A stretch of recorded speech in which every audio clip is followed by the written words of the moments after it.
Y'all, before we get started, I do have to say, I also remember when Justin was a coach of a team and I was a competitor. So it's a little weird to call him Justin and not just Bernstein as we did when I was a college student myself. So everyone's here. We're all ready to go. Let's go ahead and call the case of Marks v. Sonny's Rooftop Bar. Apologies.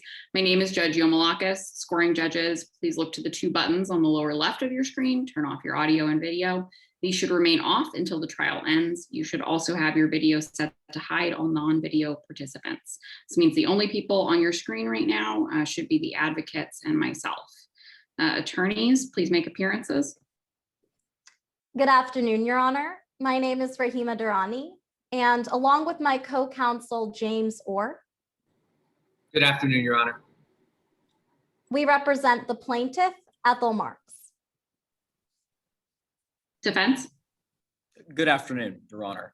My name is Benjamin Crosby, and I'm joined by my co-counsel, Mr. David Bainbridge, who is off screen. Mr. Bainbridge will be assisting me with the technology involved with today's trial as we represent the defendant, Sonny's Rooftop Bar. Are there any pre-trial matters to handle before opening statements this afternoon? Your Honor, we just have one. We'd like to draw the court's attention that pursuant to evidentiary ruling number 11, Exhibit 22 has been pre-admitted and may be used at any time for any purpose. Sounds good. Defense? Yes, Your Honor. We'd ask that the court invoke rules 603 and 615, which call for the constructive swearing in and sequestration of all witnesses barring the party representatives. And today we'd like to note that Sonny Mehta will be present in court as our party representative. So invoked. Is there a party representative for the plaintiff today? There is not. Okay.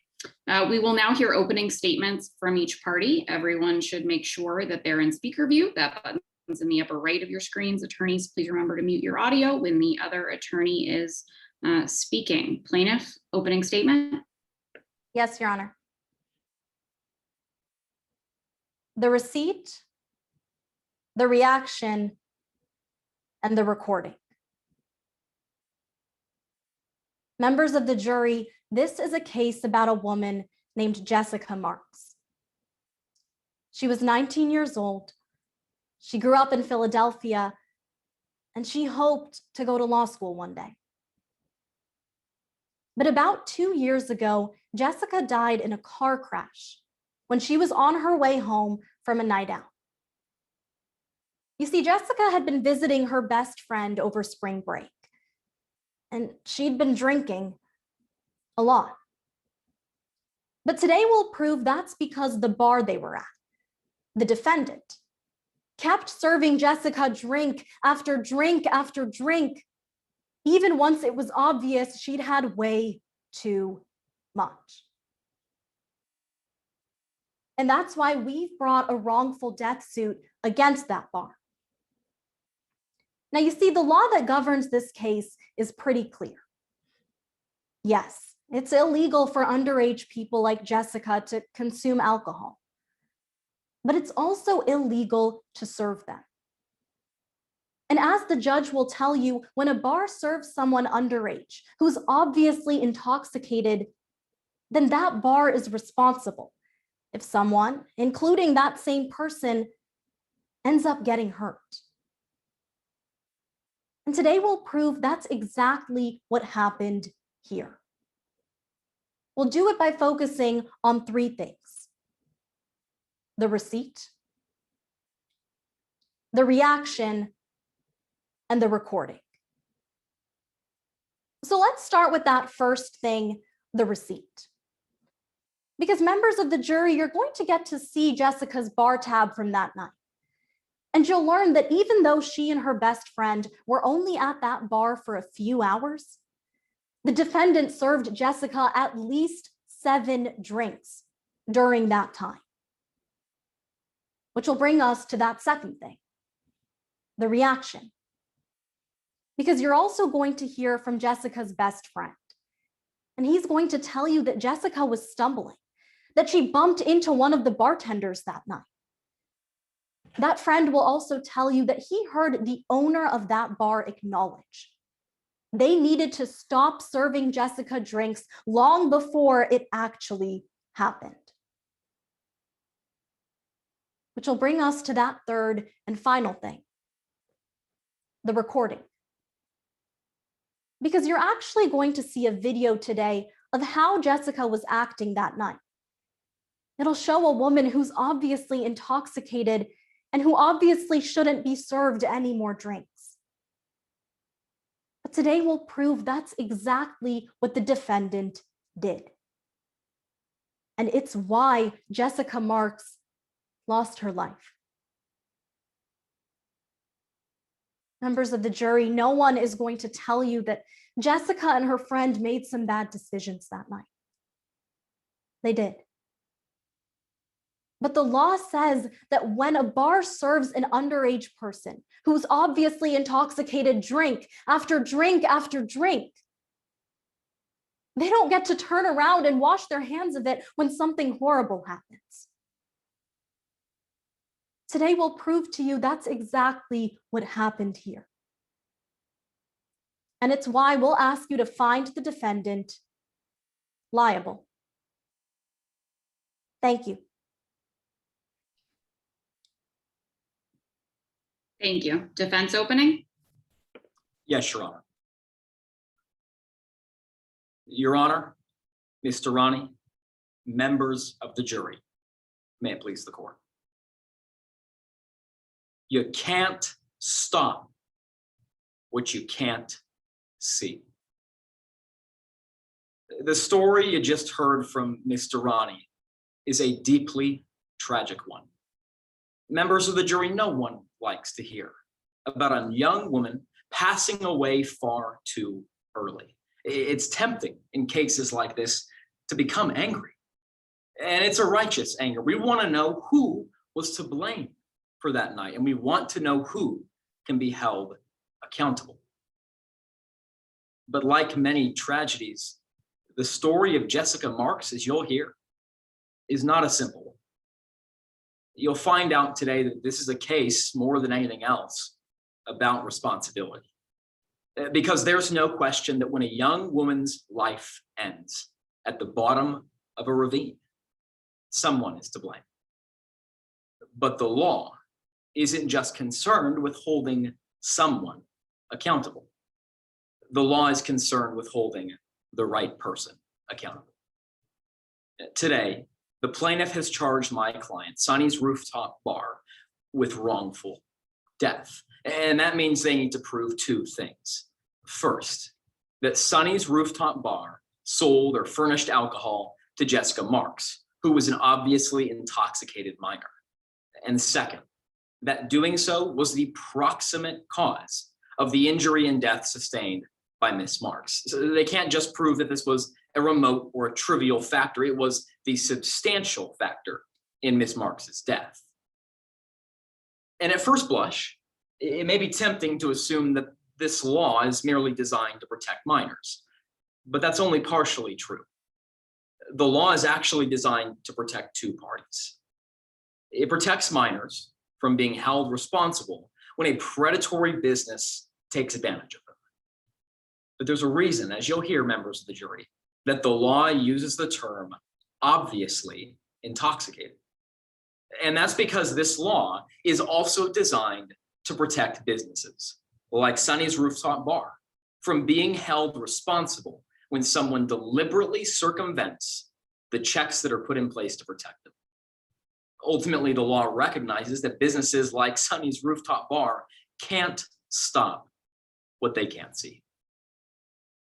Your job today, members of the jury, is to determine what Sonny's Rooftop Bar saw that night, to determine whether a reasonable person would have observed Miss Marks and concluded that she was not just tipsy or buzzed, but obviously intoxicated, that she was a danger to herself and others. Now, to help you understand what could be seen that night, you'll hear from Sonny Mehta. Sonny is the owner of Sonny's Rooftop Bar, and Miss Mehta will take the stand, and we expect that you'll see what she saw that night. You'll hear that from what Miss Mehta observed, Jessica Marks was just a young woman out having a good time with her friend. You'll hear that nothing that Miss Mehta saw told her that Jessica Marks needed to be stopped. We expect that you'll also hear throughout this trial that Jessica Marks made some tragic mistakes, and that those mistakes were of her own choosing. There's no doubt that sadness and anger are both justified in a case like this. But that's why it's critical to listen to the evidence in cases like this one, that we might appropriately assign responsibility. And as you do that throughout this trial, members of the jury, I trust that you'll see that you can't stop what you can't see. That's why at the end of today's trial, I'm going to ask you to hold Sonny's rooftop bar not liable. Thank you. Thank you, Mr. Crosby. Before we call the first witness, I'll ask everyone to switch to gallery view. That button's in the upper right of your screen. This will allow you to see the attorneys and the witness at the same time. Plaintiff, your witness. Plaintiff calls Morgan Levin.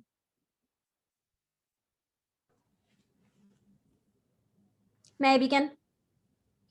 You may. Good afternoon. Good afternoon. Could you please introduce yourself to the members of the jury? Sure. Hi there. My name is Morgan Levin. Where are you from, sir? Well, I go to UCLA now, but as you might guess, I'm not a Cali boy. I'm originally from out east, over by Philly. I'm showing you what's been previously marked as Exhibit 2. Do you recognize the woman in this photo? Yeah, that was my best friend, Jessica. We offer Exhibit 2. Any No. objection? No, Your Honor. So entered as Exhibit 2. Mr. Levin, when was the last time you saw Miss Marks? Well, it's crazy to think about it now, but it was the night she died, March 24th, 2019. She was in a car accident. Do you know where Miss Marks was driving from? Yeah, we were at this place called Sonny's Rooftop Bar. That's where we were the night she died. Then I'd like to talk about what happened at the defendant's bar. When did the two of you get there? It had to be about 9 p.m., I'd say. Did you order any drinks? Yeah, we both did. Do you remember who was serving you those drinks? Sure, it was the owner of the bar, Sonny Mehta, but there was also this bartender actually behind the bar. I think his name was Frankfurt Johnson. I'm showing you what's been previously marked as Exhibit 17. Do you recognize this? Sure, that's the receipt from all the drinks we got that night. Does it look like a fair and accurate depiction of the drinks that you ordered? Yeah, absolutely. We offer Exhibit 17. Any objection? No objection, Your Honor. So entered. Now, sir, how many of these drinks did you have that night? I didn't have all that much. I just had one glass of the bottle of wine, one of the IPAs, and one of those green tea shots. Well, did you see if Miss Marks drank anything that isn't on that receipt? Yeah, actually, Jessie, she went over to that bar where Frankfurt was, and when she came back, she had this mug with a lime and a red and white straw in it. I'm showing you what's been previously marked as Exhibits 11 through 16. Do you recognize these photos? Sure, I was taking pictures that night. You know, it was the first time I'd seen Jessie in years. I wanted to celebrate. So those are all the pictures I took of our table. We offer Exhibits 11 through 16. Any objection? No objection, Your Honor. So entered. Your Honor, may I read Stipulation 16 onto the record? Is there any objection from defense counsel to the reading of that stipulation? There's no objection to that, Your Honor. Go ahead, Ms. Durrani. Based on metadata from Morgan Levin's phone, the parties confirmed the following. Exhibit 11 was taken at 9:10 p.m. on March 24th, 2019. Exhibit 12 was taken at 9:16 p.m. on March 24th, 2019. Exhibit 13 was taken at 9:42 p.m. on March 24th, 2019. Exhibit 14 was taken at 10:18 p.m.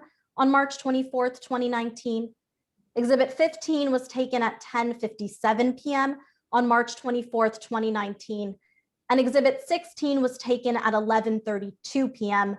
on March 24th, 2019. Now, Mr. Levin, did you see the drink that Jessica brought from inside the bar in any of these photos?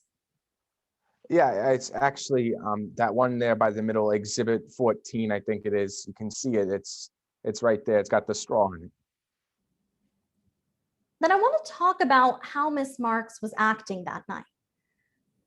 I'm showing you what's been marked for identification as Exhibit 10. Do you recognize this? Yeah, Jessica got a little rowdy that night, so I ended up taking this video of her. We offer Exhibit 10. Any objection? No objection, Your Honor. So entered. Mr. Orr, could you please play Exhibit 10 for the jury? Hi, everyone. Morgan and I are in Hollywood. We're at a bar. It's kind of like a Philly bar, except everything is really, really expensive. $10 for a seltzer. And everyone here wants to be a model or an actress. I'd like to thank the Academy. Mom and Dad, you've inspired me. Okay, well, go big or go home.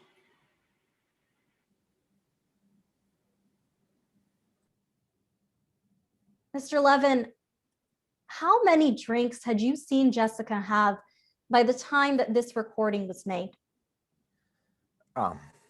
At that point, I think a White Claw, a glass of wine, and one beer, I think.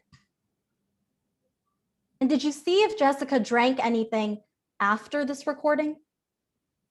Yeah, I mean, she kept drinking.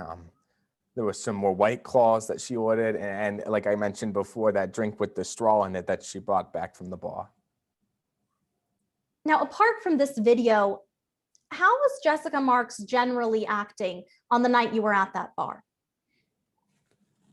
At first I thought everything was business as usual. I wasn't thinking it was anything serious, but eventually she started being really, really loud. She's slurring her words, not talking very clearly. Her eyes are all red and watery, and she started just stumbling around by the end of the night. Then I'd like to talk about the defendant. Did you ever see if Jessica interacted with any of the bartenders that night?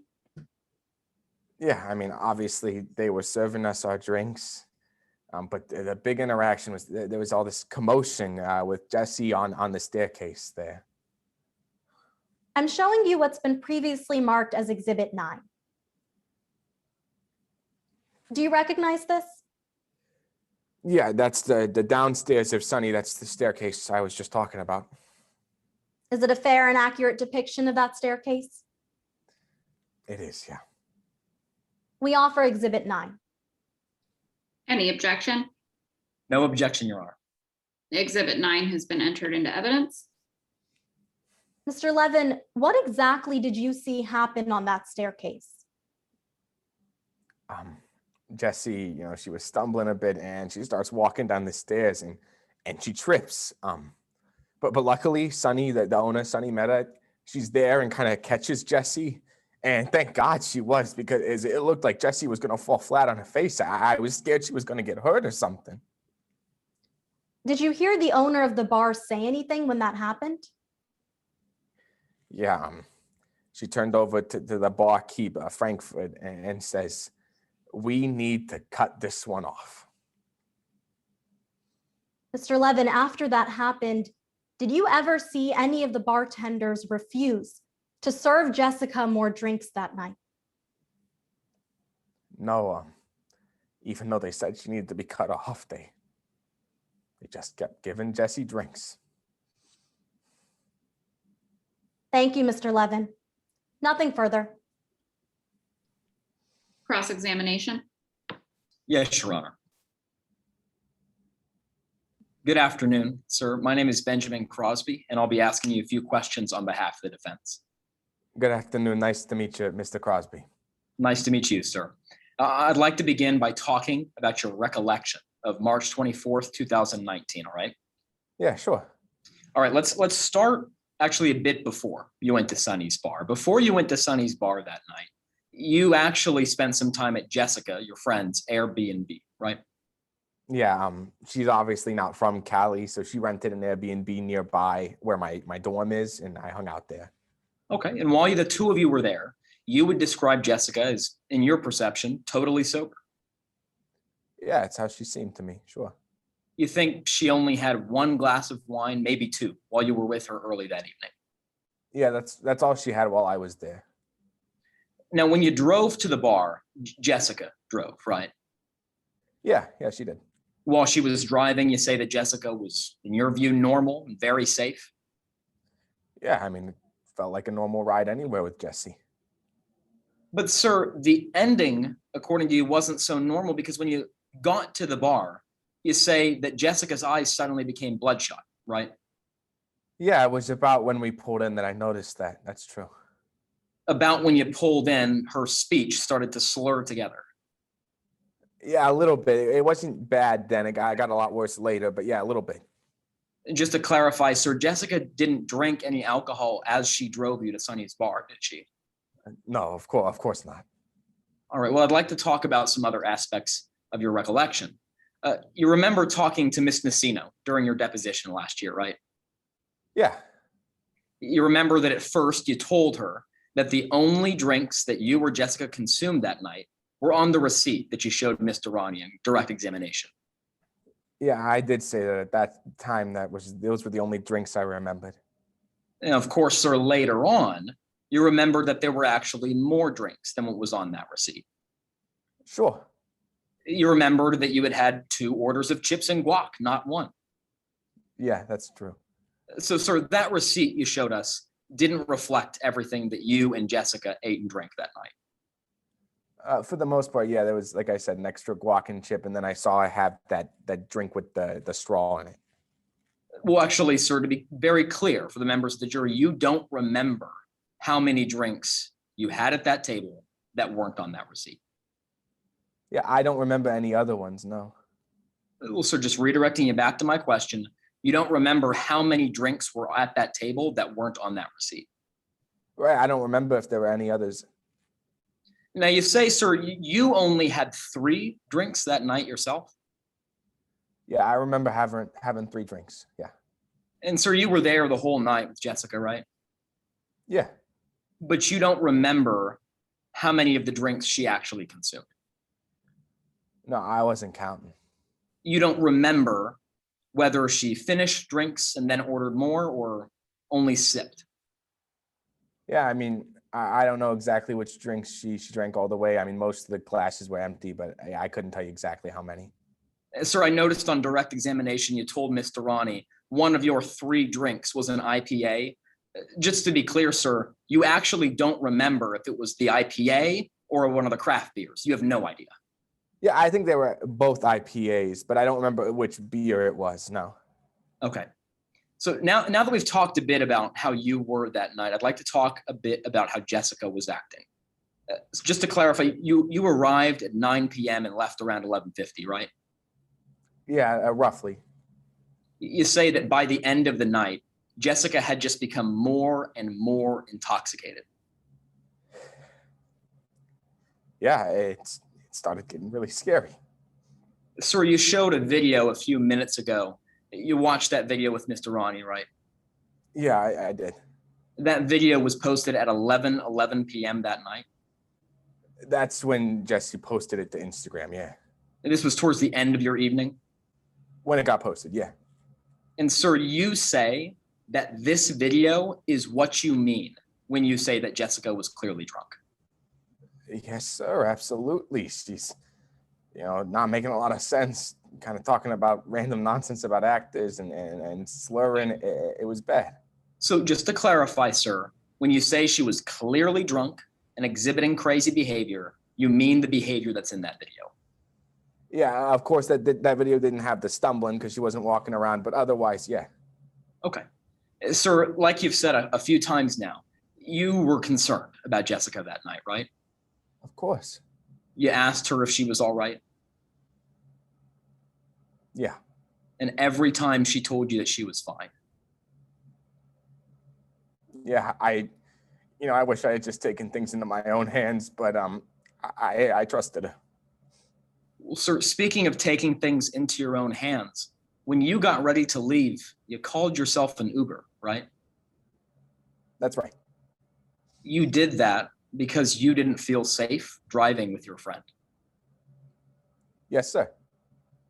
Mr. Levin, you offered Jessica a ride in your Uber, surely. Yeah, I asked if she wanted to just leave the car and tag along in the Uber. She didn't take your offer, did she? No. And this is when you say that Jessica performed her own sort of field sobriety test in front of you in the parking lot. Yeah, I mean, at the time I thought it was some kind of joke, but looking back, it's terrible. Now, to clarify, Mr. Levin, this was after you say Jessica hadn't been able to even make it down the stairs without stumbling, right? Yeah. But in the parking lot, you say that Jessica was able to walk in a perfectly straight line and touch her nose, right? Yeah, just for a second, walked around and went like this, kind of like you see on the TV shows. You say just for a second, sir, but after watching her, you actually thought she didn't look as drunk as you thought she would. Yeah, she pulled it together when she did that. She looked pretty normal. She got behind the wheel of her car after that, right? Yes, sir. Mr. Levin, when your friend got into that car, you didn't run into Sonny's bar to tell anybody that your friend was about to drive drunk, did you? Objection. Under Rule 403 to confusing the issues. May I explain? You may. So, Your Honor, there's actually a pretrial order in this case where the court has denied the defense's affirmative defense of contributory negligence on the part of Morgan Levin. They've already ruled that Morgan Levin had no legal duty, and thus affirmative defense of contributory negligence isn't allowed in court today. So asking Mr. Levin about what he did and didn't do to stop Ms. Marks from driving is confusing the issues under Rule 403. Response? Yes, Your Honor. Your Honor, we agree with opposing counsel's understanding of that pretrial order. We're not attempting to use this evidence to elicit some sort of testimony from this witness that indicates they erred or there was a failure in duty on the part of Mr. Levin. It is a part of the plaintiff's claim today, Your Honor, under the second prong of the law, that they must prove that the proximate or foreseeable result of the actions of the plaintiff was a crash, was injury, was death. What we're doing here with this testimony, Your Honor, is simply indicating that no one at Sonny's bar was alerted that Miss Marks was going to drive while intoxicated. Objection overruled. Mr. Levin, I'll repeat that. You didn't run into Sonny's bar to tell anybody that your friend was about to drive drunk, did you? No, when Jessie said she was driving that night, no one at the bar stopped her, so I didn't even think about it. You didn't try to get anybody from Sonny's bar to help you stop Jessica from driving? No, but looking back, I wish I did. Sir, based on what you could see, you didn't feel the need to stop her from driving that night, did you? No, Jessie told me that she was fine and I trusted her. I understand that, sir, and I do understand this is difficult for you, but I do want to clarify my question. I'm not asking based on what you heard or what you were told by Miss Marks. Based on your observations of her condition, You didn't feel the need to stop her from driving, did you? Sure. Thank you, Mr. Levin. No further questions, Your Honor. Thank you. Any redirect? No redirect, Your Honor. However, Your Honor, before we rest our case in chief, we would like to offer Exhibit 23. Pursuant to Stipulation 21, both parties agree this is an authentic police report, and it's admissible as a public record under Rule 803-8A3. Defense, any objection to this document's admission? We have no objection to it being admitted and submitted to the jury, so long as no one's testifying to it. Sorry, a clarifying question. When you say so long as no one's testifying to it, once it is admitted into the record, theoretically, a witness could testify as to the contents of this document.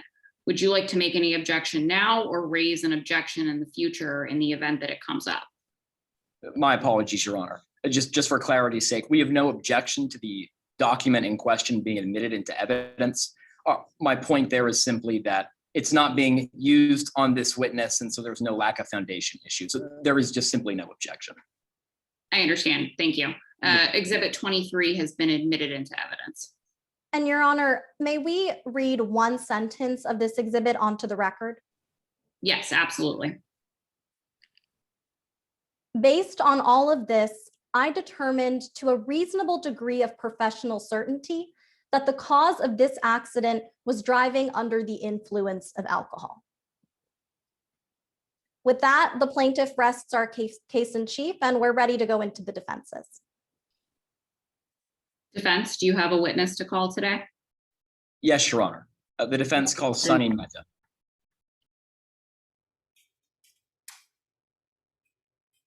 Your Honor, may we proceed? You may. Good afternoon, ma'am. Could you please introduce yourself to the jury? Good afternoon. My name is Sunny Mehta. Are you employed, ma'am? Not currently. I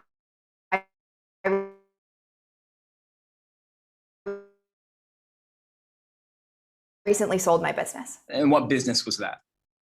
How long did you run Sunny's Rooftop Bar, Miss Mehta? I bought it in February of 2017 and sold it in July of last year, so about 3 years. Did you build that business from the ground up yourself? No, it was previously a bar when I purchased it. At the time, it was called Nat's Rooftop Bar. I just took ownership. Do you need any sort of training or preparation to start running a bar? Absolutely. You have to pass a state exam. You have to take a bunch of certification courses and training classes. Miss Mehta, why do you need training like that? It's important to be able to responsibly serve alcohol.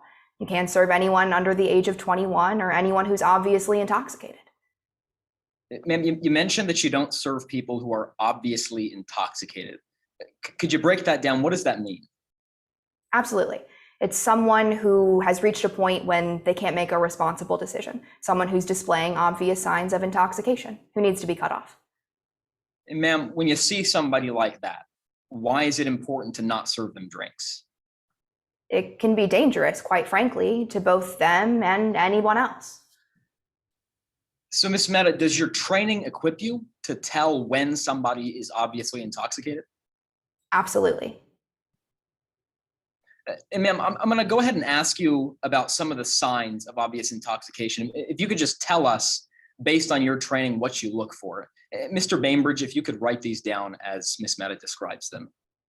Ms. Mehta, could you describe for the members of the jury what you look for? Sure.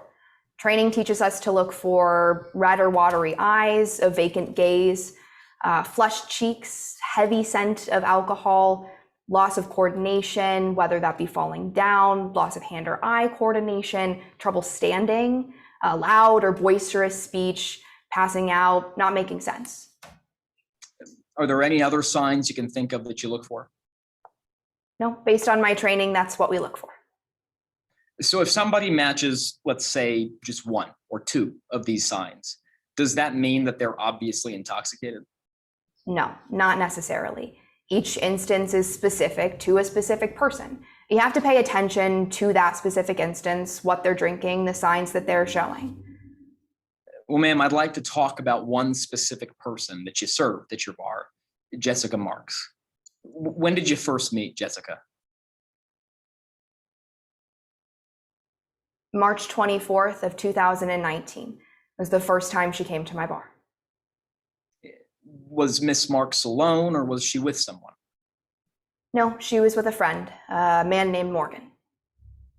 Do you remember Jessica Marks's appearance and behavior when she arrived at your bar? I do. And around what time was that? That was around 9 p.m. when they both walked in. Your Honor, at this time, we're going to display a demonstrative aid. This is going to list those symptoms or signs of obvious intoxication that the witness just testified to. Ms. Mehta, at 9 p.m. Before you proceed, Mr. Crosby, Mr. Durrani, do you have any objection to this demonstrative as it is currently displayed? No, Your Honor, no objection. At any point, if you do have an objection to an inclusion of any information on that document, do raise it. Mr. Crosby, go ahead. Yes, Your Honor. Ms. Mehta, at 9 p.m. on March 24th, 2019, did you notice if Miss Marks's eyes were red or watery? I did notice her eyes, but they were not red or watery, no. Did she seem to have a vacant gaze? No, Did she have flushed cheeks? no, Did you notice a heavy stench of alcohol about her? I did not. Did you observe a loss of balance or trouble standing? No, Did she seem to be having trouble with hand-eye coordination at the time? no, she did not. Was her speech slurred? No, I wasn't. Could you tell if she was being especially loud or boisterous? She wasn't, no. Were there any times you remember that she wasn't making sense? No, Was she unconscious at any time? absolutely not. Thank you, Mr. Bainbridge. That night, ma'am, did Jessica and her friend Morgan order alcohol from you? They did, yes.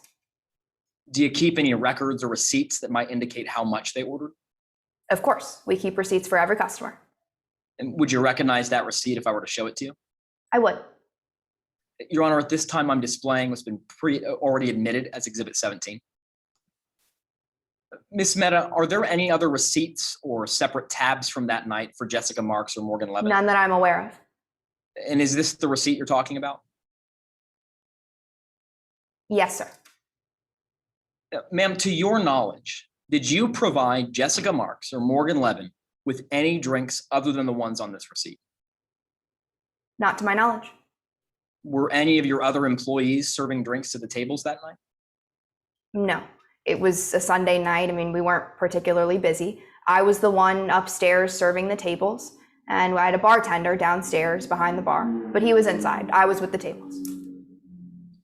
Do you know which of the drinks on the receipt we just saw were actually consumed by Jessica Marks? I can't tell you which specific drinks she had that night, no. This is between the two of them, between Jessica and Morgan. But I can tell you that they each ordered every round, every time I went to the table. And how many times did you go to the table that evening, all in all? Altogether, probably 8 to 10. Ma'am, during the course of the night, were you able to observe Miss Marks's appearance and behavior? Of course, it's part of my job. So during the course of the night, did you interact with Miss Marks specifically? I did, yes. Jessica ordered for herself each time.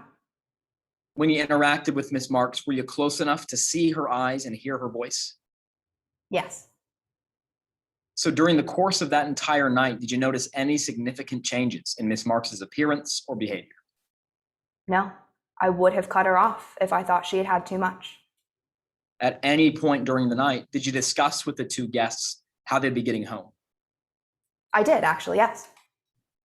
Now, do you do that with all your customers? No, just when I see someone reach a point of getting buzzed, I try to make sure they have a way to get home safe. So who did you notice that was getting a little buzzed?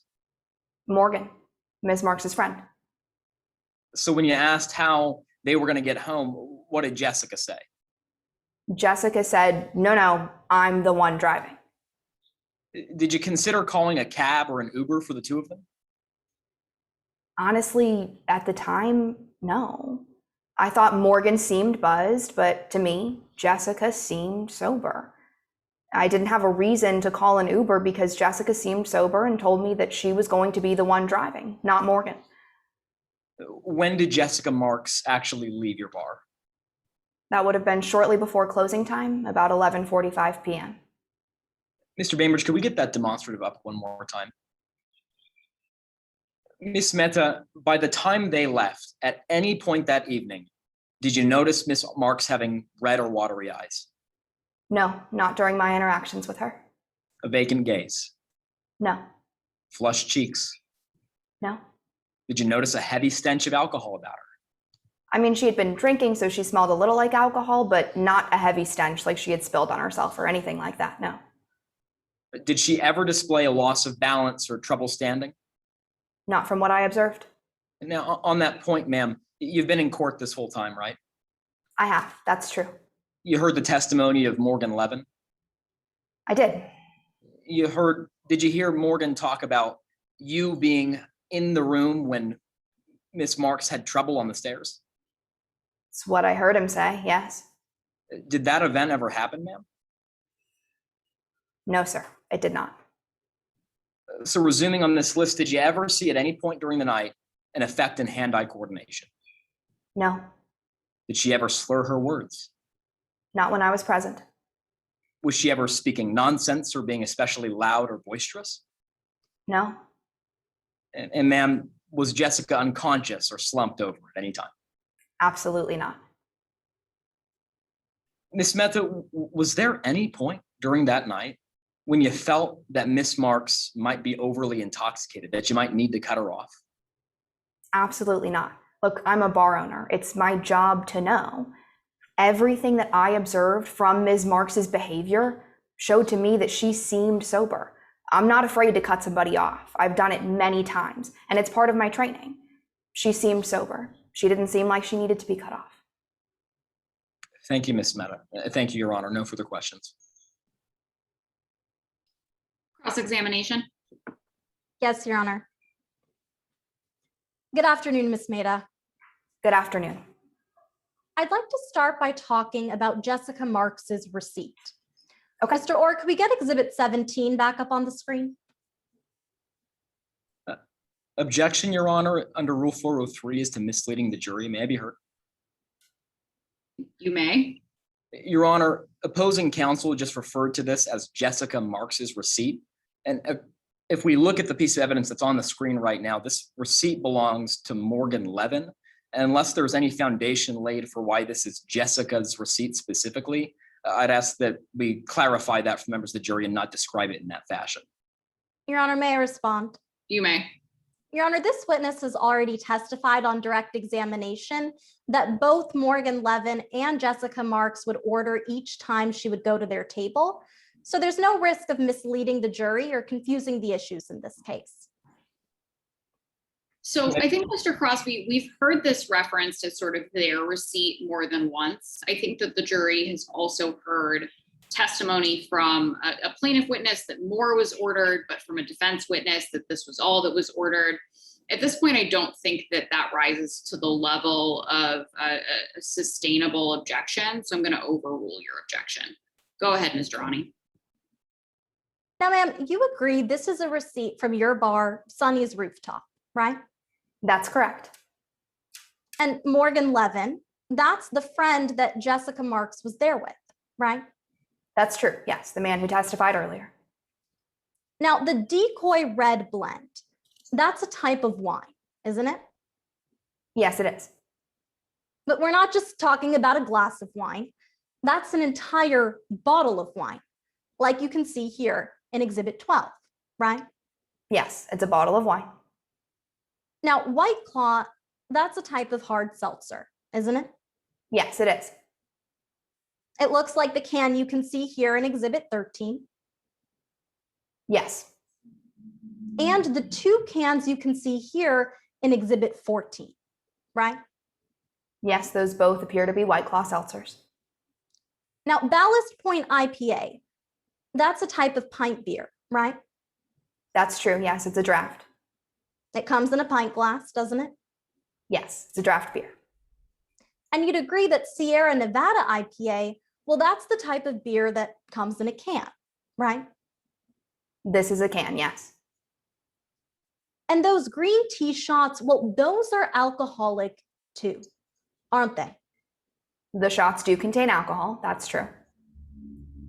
Now, ma'am, you were the one that took the orders for all of the drinks on this receipt, weren't you? That's correct. I was the one at the table. And you served all of these drinks as well, right? I did. But you'd agree with me, there's one drink from Exhibit 14 that isn't actually listed on this receipt, right? That's true. Yes, the drink with the straw. Now, ma'am, you'd agree that your bar, serves a type of drink called a Captain and Coke, right? Yes, it's a pretty common drink.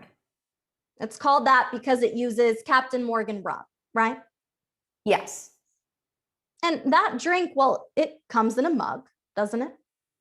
It does, yes, but we serve many different drinks in mugs, including non-alcoholic drinks. But ma'am, back to that Captain and Coke, it comes in a mug, right? Yes, that is a drink that comes in a mug. It has a lime in it, right? Typically, yes. And it typically comes with a straw, right? Typically, yes. Ma'am, you didn't serve that drink to Jessica Marks that night, did you? That's true, yes. And you certainly didn't make that drink either, right? No, I don't believe I did. So then I'd like to talk about where that drink might have come from. Okay. Now, you weren't the only person working at the bar that night, right? No, like I said, I had a bartender, Frankfurt, who was working inside at the bar downstairs. And when you and Mr. Johnson usually work together, he usually takes care of making all the drinks, doesn't he? Usually, yes, though that night it was just the two of us, so we were alternating. We were both mixing the drinks. Well, ma'am, Mr. Johnson also would mix drinks like the Captain and Coke, wouldn't he? Yes, he's a bartender. We all mix drinks. Now, you also know that customers would sometimes leave the rooftop to go into the bar and order directly from Mr. Johnson, wouldn't they? That's true, yes. Now, isn't it true that you heard Jessica Marks specifically thank Mr. Johnson and tell him good night before she left? Yes, when she left the bar, I observed that she communicated with him, she winked him, in fact, and she left. Well, that's right, ma'am. Isn't it true you saw Jessica Marks wink at Mr. Johnson just as she was leaving? That's true. I have no idea what the relationship was before that point. Thank you, Ms. Maida. Nothing further. Any redirect? No redirect, Your Honor. Thank you, Ms. Maida. Thank you. In Your Honor, at this time, the defense rests our case in chief. Plaintiff, are you ready to proceed into closing arguments? We are. Go ahead. Your Honor, before I begin, I would just like to note that we'll be screen sharing throughout the closing today, and the judges can drag the two white vertical lines on the left-hand side of my video so that the screen share takes up about 50% of the screen. Thank you for giving us that instruction. Sometimes it can be tough with Zoom, so I appreciate it. Thank you, Your Honor. Members of the jury, there are some things that everyone in this trial can agree on. Everyone agrees. The defendant served Jessica Marks drinks from this receipt just hours before she died. Everyone agrees. Ms. Marks's reaction to that alcohol took place at the defendant's bar. And everyone agrees that after that happened, Jessica Marks drove in her car and crashed on the night of her death. But where we disagree, and what this case really comes down to, is whether those three things, the receipt, the reaction, and the recording, prove the defendant is to blame for Jessica Marks's death. And today we've proven they do. Because like the judge will tell you, the elements of this wrongful death suit are straightforward. We had to prove by a preponderance of the evidence, or just more likely than not, that the defendant served alcohol to a minor who was obviously intoxicated, and that doing so was the reason that she suffered personal injury or death. But members of the jury, 4 of those 5 elements aren't actually really in dispute today. You see, we know that the defendant served Ms. Marks alcohol because they admitted it in the answer to our complaint. We know that Jessica Marks was a minor because both parties have stipulated to it. And we know that she suffered personal injury or harm because of her autopsy in Exhibit 22. Members of the jury, we know the alcohol was the cause of that crash because of the police report in Exhibit 23. And so the only element that's really left for you to decide is whether the defendant kept serving Jessica drinks after she was obviously intoxicated. And today we've proven they did. We did that by focusing on 3 things: the receipt, the reaction, and the recording. So let's start with that first thing, the receipt. Because Morgan Levin told you that on March 24th of 2019, he only had 3 drinks: a glass of wine, a beer, and 1 of the shots. And so ask yourselves, what does that mean for Jessica Marks? Because members of the jury, this receipt alone proves the defendant served Miss Marks at least 6 drinks on the night she died. 7, if you remember that a bottle of wine is a lot more than a glass.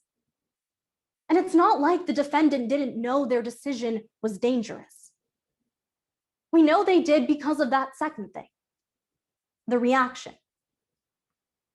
Because remember, Jessica Marks was walking down this staircase when she stumbled, lost her balance, almost fell face first on the floor.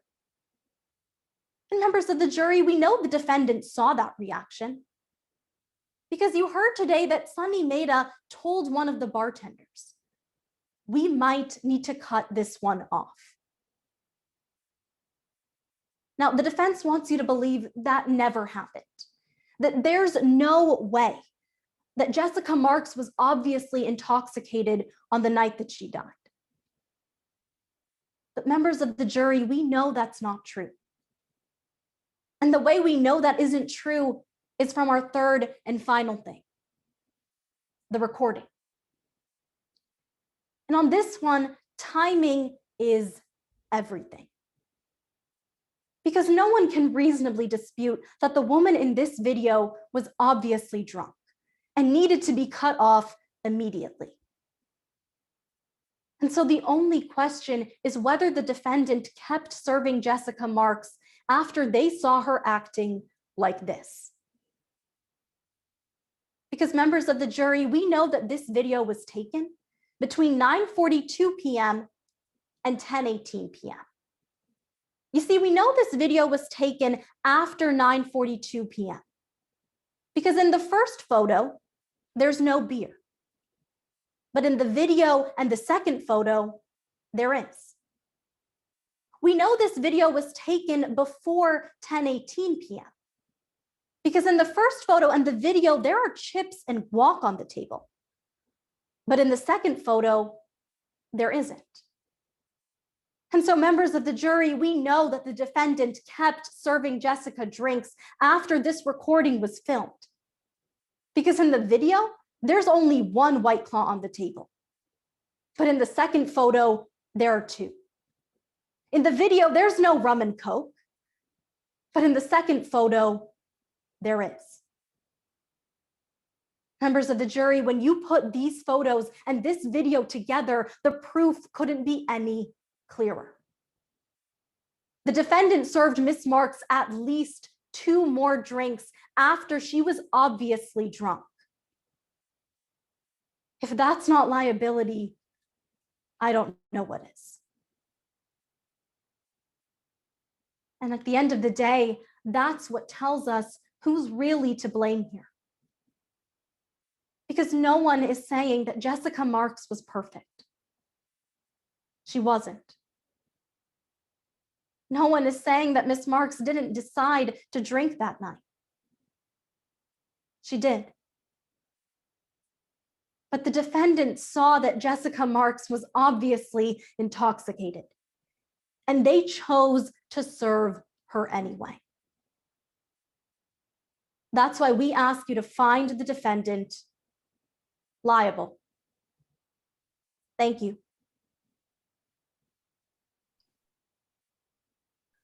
Thank you. Mr. Crosby, closing argument?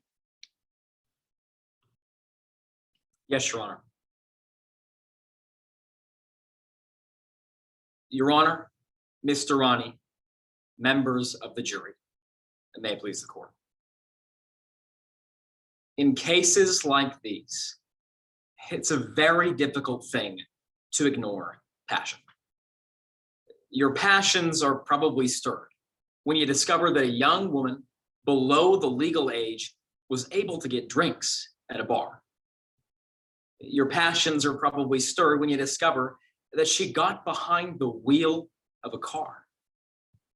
Your passions are probably stirred when you discover that she crashed that car and lost her life far too soon. But you're not here, members of the jury, to judge a case based on passion alone.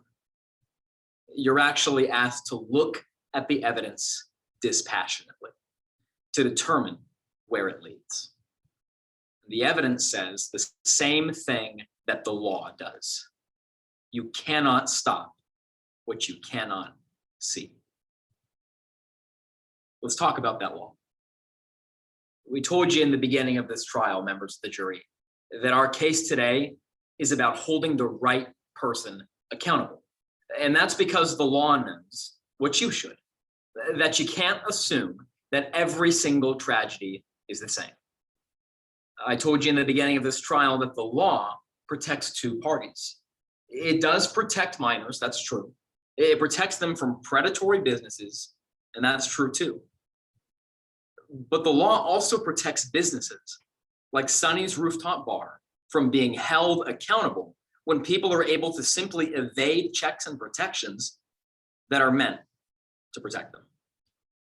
That's why it's important to understand what the law actually requires. Now, in a few moments, Judge Yomalakis will describe that law to you. She'll break it down and explain what it was that the plaintiff had to prove. She'll explain that there are two basic prongs. Ms. Durrani just explained them as 5. You can look at them as 2. What the plaintiff has to prove is the same. They have to prove 2 essential things. 1, that Miss Marks was furnished alcohol as a minor who was obviously intoxicated. And 2, that that action was the proximate cause of her death. And Ms. Durrani is right. There are a number of things that we agree on other than the fact that this is an undeniable tragedy. Today, the defense concedes, members of the jury, that Jessica Marks was a minor. We concede that that minor was furnished alcohol by Sonny Mehta at Sonny's Bar.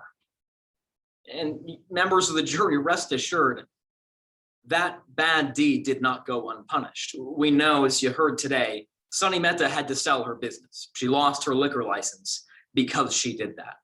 You are not here tonight on those grounds. You are here because the law says, obviously intoxicated. That's what the plaintiff had to prove. Not just that a minor was served, not just that a minor was able to get alcohol from a bar that never should have given it to her.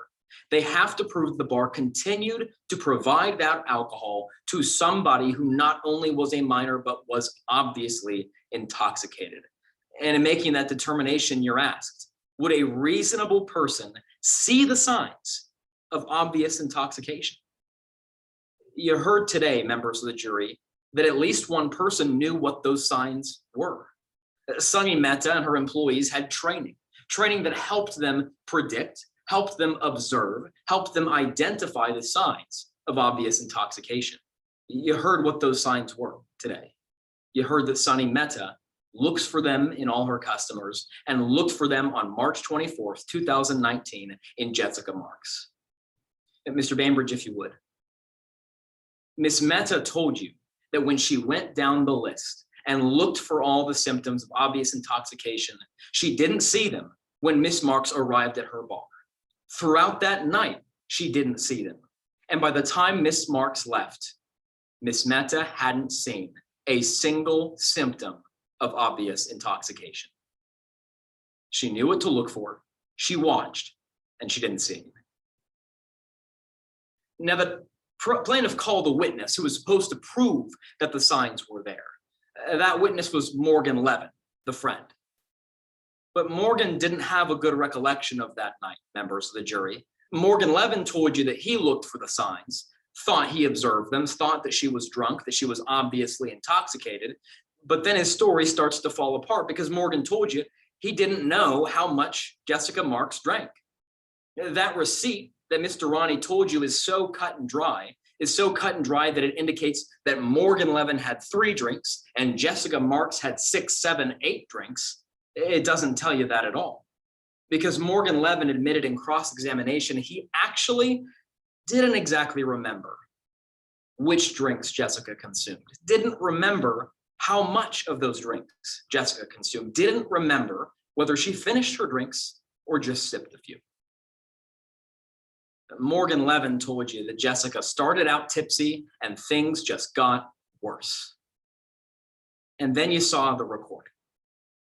Members of the jury, when you were told by Mr. Durrani at the beginning of this trial that you were going to see a recording, you were going to see a recording of a young woman who was obviously intoxicated, never should have got another drink, I wonder what you thought you'd see.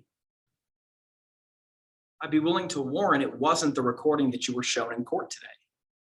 That recording is not a recording of someone who is obviously intoxicated, who is slurring their words illegibly, who can't use hand-eye coordination, whose eyes are bloodshot. That's not what you saw. And that's not what Sunny Mehta saw. The fact of the matter is, even Morgan Levin admitted that at the end of the night, despite how much Miss Marks drank, she did not look drunk. He let her get behind the wheel of a car. He didn't tell the bar that he was worried. He didn't tell the bar that somebody needed to come help him. He said, she looked less drunk than I thought she'd be. She wasn't obviously intoxicated, which leads us to prong 2, that the actions of the bar were the proximate cause of her death. Members of the jury, these words are important. It means that it's not enough for the plaintiff to prove that drinking was a factor in Miss Marks's tragic death. It's not enough to prove that. They must prove that these actions, the actions of providing alcohol to this minor specifically, were the substantial factor in causing her death. But what you saw is that the mistakes that were made by Miss Marks. She chose to get behind the wheel of the car. She said no to an Uber, said no to a seat in a car that would have kept her out of harm's way. At the end of the day, sometimes there is no man behind the curtain. There's just the one in the mirror. I'm sorry, Your Honor. Time is expired. I ask that you hold the defendant not liable. Thank you. Rebuttal? Yes, Your Honor. Members of the jury, the defense wants you to believe that you cannot stop what you cannot see. But the defendant saw this receipt showing all of the drinks that Jessica and her friend ordered that night. The defendant saw that Jessica's reaction to those drinks involved stumbling down the stairs, something that the only witness who doesn't actually have a stake in this case told you happened that night. And members of the jury, the defendant saw Jessica the entire night that she filmed this recording. The defendant saw that Jessica Marks was intoxicated, but they chose to serve her anyway. Find the defendant liable. Thank you.